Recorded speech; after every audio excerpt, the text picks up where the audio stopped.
She dropped her leather satchel on a chair and hurled off her coat, all in one motion. Then she unbuckled the satchel. "Where's Mrs. Willie?" she asked. "She always beats me to a burthen."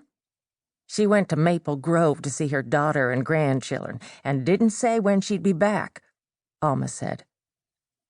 "Mrs. Willie told me to take calomel when the pains commenced, but I didn't," Christy said. "You'll feel better when you get this baby out, Christy," said Hattie soothingly.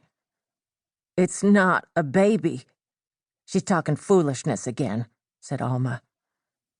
Christy tried to sit up. She was in her front room, or Sunday room. The bed, directly across from the fireplace, was sheltered from the front door by the closed-in stairway to her right. To her left was the kitchen. The door was swung back all the way against the kitchen wall, so that the two rooms joined into one. Christy leaned over to the bedside table for a rag, and Alma ran over to help her. Alma was rarely this attentive. Christy didn't want to depend on her, but she was helpless. She had been helpless for weeks, and the condition had made her angry and addled. The children seemed scared of her lately. "Alma, reach me a drop of water. My lips is parched." "You done flooded the bed," Alma mumbled. She brought Christy a cup of water and a wet rag, then turned to the kitchen stove to tend the fire. "This water's going to take a while to boil," Alma said. "We've got time," said Hattie, busy with her jars and tools. Her apron was freshly starched. It gleamed white as new teeth. Christy's belly was tight. It needed to loosen up. She tried to knead it, to make it pliable. She thought it might explode. She ran her hands around the expanse. The globe of the world, James had joked. She hadn't needed a doctor for other babies. It seemed that each time she had a baby, her belly stretched and could accommodate a larger one. The second boy had been a pound heavier than the first, and the nanny was so big she caused a sore that didn't heal for weeks. But what Christy had in her now was more than twice as large as any of the others. She had a thing inside her that couldn't be a baby. It was too wild and violent.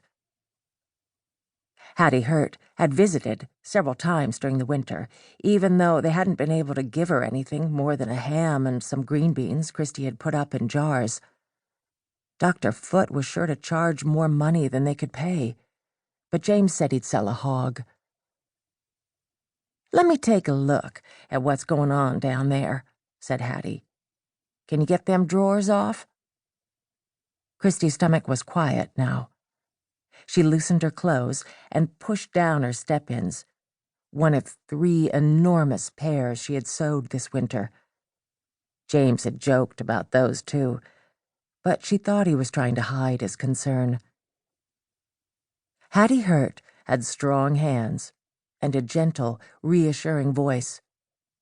Her voice reminded Christy of her grade school teacher, Mrs. Wilkins. Christy still remembered the teacher leading a recitation of short A's.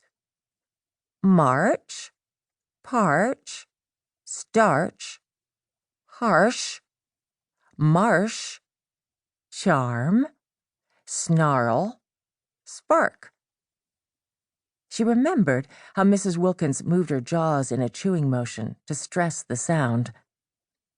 Hattie poked around, feeling Christy's abdomen. She examined the place between Christy's legs. "You're pooching out some," she said. "Now just lay back and wait real easy. We don't want to force it too soon." While Alma worked at the stove, the children still slept. Christy could see Clint and Jewel in the loft, above the kitchen, on a feather bed. She heard them stirring. Nanny was sleeping on a pallet in the corner between the fireplace and the kitchen wall. This winter, because of her pregnancy, Christy and James had shut off their north bedroom and slept close to the brick fireplace in the front room.